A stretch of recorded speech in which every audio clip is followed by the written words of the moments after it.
Hello friends, welcome back to channel. So today we are going to start a new chapter that is sources of finance.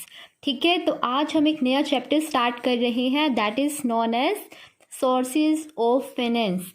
sources of finance chapter शुरू करने से पहले कुछ basic idea, कुछ basic requirements जो आपको chapter को start करने से पहले पता होनी चाहिए. आज का हमारा टॉपिक उसी से रिलेटेड है. ठीक है guys, sources of finance chapter में जो हम पढ़ने वाले हैं वो पढ़ने वाले हैं कि डिफरेंट सोर्स कौन से होते हैं जहां से फंड्स को कलेक्ट किया जाता है. ठीक है, फंड्स कलेक्शन के लिए कौन कौन से सोर्सेज का यूज़ किया जाता है. ठीक है, तो ये पूरा चैप्टर उन्हीं के ऊपर डिपेंडेंट है.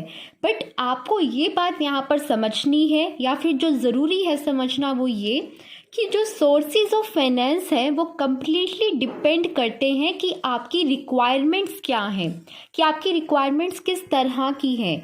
क्योंकि जिस तरह की रिक्वायरमेंट होगी उसी के अकॉर्डिंग ये डिसाइड किया जाता है कि आप किस सोर्स ऑफ फाइनेंस का यूज़ करोगे उन फंड्स को कलेक्ट करने के लिए. ठीक है, सीधा सा मतलब ये है कि जो कंपनी की फाइनेंशियल रिक्वायरमेंट्स होती हैं वो डिफरेंट टाइप्स की होती हैं और जिस टाइप की वो हैं उसी पर डायरेक्टली ये डिपेंड करता है कि वो कंपनी किस सोर्स ऑफ फाइनेंस का यूज़ करेगी. क्योंकि सोर्स ऑफ फाइनेंस भी एक ऑर्गेनाइजेशन के पास डिफरेंट टाइप्स के होते हैं.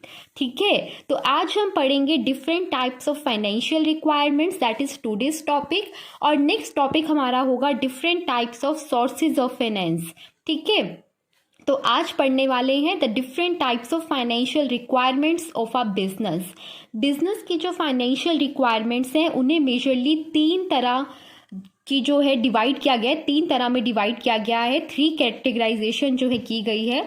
First is long term financial requirements, second one is medium term financial requirements and the last one is short term financial requirements. One by one हम इन सभी को understand करेंगे. ठीक है, समझने की कोशिश करेंगे और समझेंगे. सबसे पहला है long term financial requirements. Long term financial requirements उन रिक्वायरमेंट्स को बोला जाता है फंड्स की which are required for a period of more than 5 years. This point is to be noted कि वो रिक्वायरमेंट जो एक ऑर्गेनाइजेशन को है फंड्स की for a period of more than 5 years, कि अगर एक ऑर्गेनाइजेशन को ग्रेटर देन 5 ईयर्स के लिए पैसे की रिक्वायरमेंट है अपनी ऑर्गेनाइजेशन में तो उस रिक्वायरमेंट को बोला जाएगा लॉन्ग टर्म फाइनेंशियल रिक्वायरमेंट. इस तरह का जो पैसा होता है जो लंबे टाइम पीरियड के लिए एक ऑर्गेनाइजेशन को चाहिए होता है वो किस पर्पस के लिए ऑर्गेनाइजेशन यूज़ करती है, for purchase of fixed assets. ठीक है, ये जो लॉन्ग टर्म फाइनेंशियल रिक्वायरमेंट है बिजनेस की, इसमें जो फंड्स जो कंपनी रिक्वायर कर रही है उन फंड्स को वो किस पर्पस के लिए इन फ्यूचर यूज़ करने वाली है, for the purchase of fixed assets. Fixed assets होती ही वही हैं जिन्हें लंबे टाइम पीरियड के लिए एक कंपनी खरीद लेती है और उनका यूज़ कर कर जो है प्रॉफिट जनरेट करती है अपने बिजनेस में.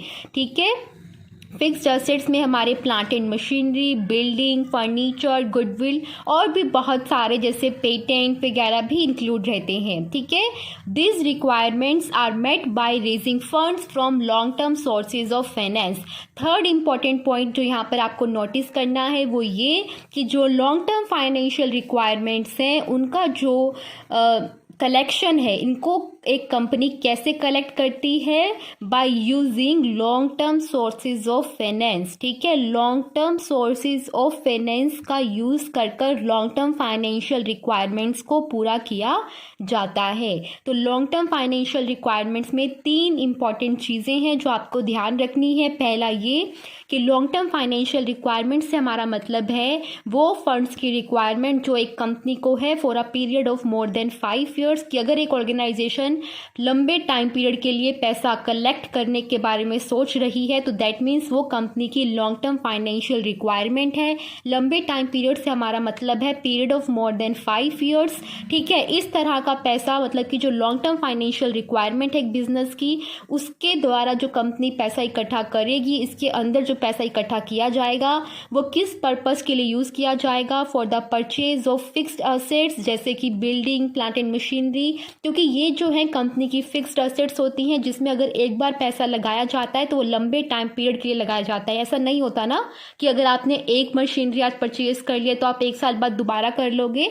उसको लंबे टाइम पीरियड के लिए ही इन्वेस्टमेंट जो है इन एसेट्स में किया जाता है, तभी इन्हें फिक्स्ड एसेट्स बोला जाता है, जो एक कंपनी में एक फिक्स टाइम पीरियड के लिए तो रहने ही रहने वाली हैं, लंबे टाइम पीरियड के लिए, जिसका यूज़ कर कंपनी प्रॉफिट जनरेट करेगी। ठीक है। और तीसरी इंपॉर्टेंट बात ये कि लॉन्ग टर्म फाइनेंशियल रिक्वायरमेंट्स को पूरा करने के लिए long term sources of finance का यूज़ किया जाता है।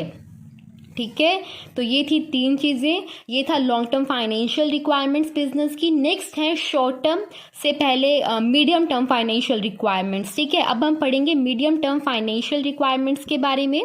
Medium term financial requirements refer to those requirements of funds which are required for a period of 1 to 5 years. ठीक है, which are required for a period of greater than 1 but less than 5 years. That means जो पैसा आपको 1 साल से ज़्यादा but 5 साल से कम टाइम पीरियड के लिए एक ऑर्गेनाइजेशन में चाहिएगा, उसे हम बोलेंगे मीडियम टर्म फाइनेंशियल रिक्वायरमेंट। ठीक है, फंड्स की। और इस तरह का जो पैसा चाहिए होता है वो किस पर्पस के लिए चाहिए होता है? For the replacement of machinery. हो सकता है ना, वैसे तो आपने ऊपर देखा कि मशीनरी को परचेज करना एक कंपनी की लॉन्ग टर्म फाइनेंशियल रिक्वायरमेंट में आता है। ठीक है, एक मशीनरी को परचेज करने के लिए जो पैसा चाहिएगा वो कंपनी की लॉन्ग टर्म फाइनेंशियल रिक्वायरमेंट में आएगा। बट सपोज कीजिए मशीनरी में कोई भी किसी भी तरह की खराबी हो जाती है इन बिटवीन द ईयर। ठीक है, तो उस मशीनरी को रिपेयर कराने के लिए या फिर उसको रिप्लेस करने के लिए, नॉट फॉर द रिपेयर कराने के लिए जो पैसा चाहिएगा वो शॉर्ट टर्म फाइनेंशियल रिक्वायरमेंट में आएगा। बट फॉर इट्स रिप्लेसमेंट, कि आप उसे रिप्लेस कराने के लिए जो आपको पैसा चाहिएगा वो पैसे की रिक्वायरमेंट, या फिर R&D एक्टिविटीज़ के लिए, जैसे रिसर्च एंड डेवलपमेंट एक्टिविटीज़, कि कंपनी रिसर्च कर रही है कि what can be a new method of production. ठीक है, और एडवर्टीजमेंट पर जो पैसा एक कंपनी के द्वारा लगाया जाता है उसके लिए जो फंड्स चाहिए होते हैं वो कंपनी के मीडियम टर्म फाइनेंशियल रिक्वायरमेंट्स में आते हैं। ठीक है, ये सारी चीज़ें जो हैं मीडियम टर्म फाइनेंशियल रिक्वायरमेंट्स में आएंगी आपकी। और थर्ड पॉइंट ये ध्यान में रखना है कि कंपनी की जो मीडियम टर्म फाइनेंशियल रिक्वायरमेंट्स हैं इन्हें कैसे पूरा किया जाएगा? By using medium term sources of finance. ठीक है, by using medium term sources of finance. तो ये 3 चीज़ें थी मीडियम टर्म फाइनेंशियल रिक्वायरमेंट्स के बारे में। लॉन्ग टर्म में आपने देखा पैसा 5 साल से ज़्यादा के लिए चाहिए, मीडियम टर्म में 1 साल से ज़्यादा बट 5 साल से कम। यहाँ पर पैसा चाहिए फिक्स्ड असेट्स को परचेज करने के लिए, और यहाँ पर पैसा चाहिए for the replacement of those fixed assets और फॉर द R&D एक्टिविटीज़ या फिर एडवर्टीजमेंट के लिए।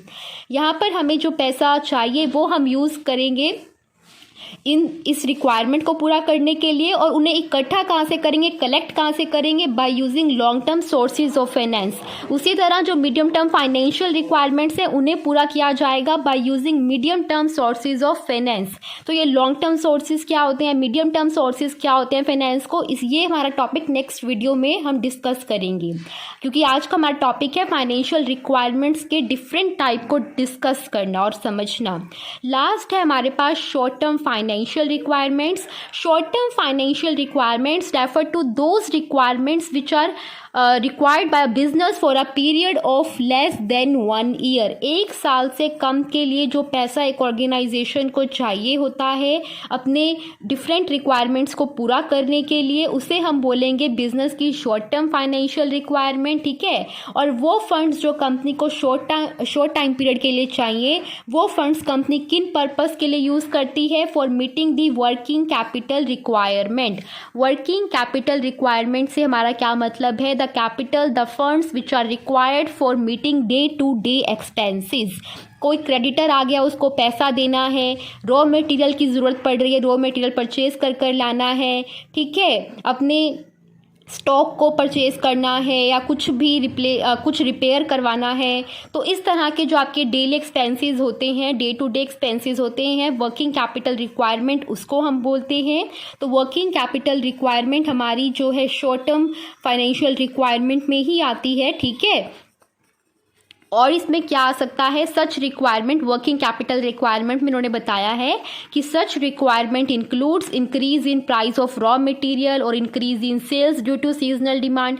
हो सकता है ना, आप बिजनेस रन कर रहे हो, एकदम से डिमांड इंक्रीज होगी आपके प्रोडक्ट की, तो उस इंक्रीज डिमांड को पूरा करने के लिए आपको अपनी प्रोडक्शन इंक्रीज करनी पड़ेगी, और प्रोडक्शन को इंक्रीज करने के लिए गाइस आपको ज़्यादा रॉ मटेरियल खरीद के लाना पड़ेगा। तो उसके लिए आपके पास पैसे होने चाहिए, तो वो पैसे हमारे शॉर्ट टर्म फाइनेंशियल रिक्वायरमेंट में आते हैं कि जो बिजनेस के पास होनी ही चाहिए for a short time period. Next time उनमें पैसा दोबारा इन्वेस्ट किया जाएगा, ठीक है, for a period of less than 1 year जो रिक्वायरमेंट्स को पूरा करने के लिए पैसा यूज किया जाएगा उसे हम बोलेंगे शॉर्ट टर्म फाइनेंशियल रिक्वायरमेंट। और तीसरा पॉइंट आपको याद रखना है कि इस तरह की रिक्वायरमेंट को कैसे पूरा किया जाएगा, by using short term sources of finance, ठीक है, by using short term sources of finance. तो ये थे हमारे पास 3 तरह के financial requirement, short term financial requirement, medium term financial requirement and long term financial requirement. I hope so आपको तीनों टाइप्स जो है समझ में आ गए होंगे। In case of any doubt guys you can ask me in the comment section, ठीक है। Thank you very much for watching the video, bye bye.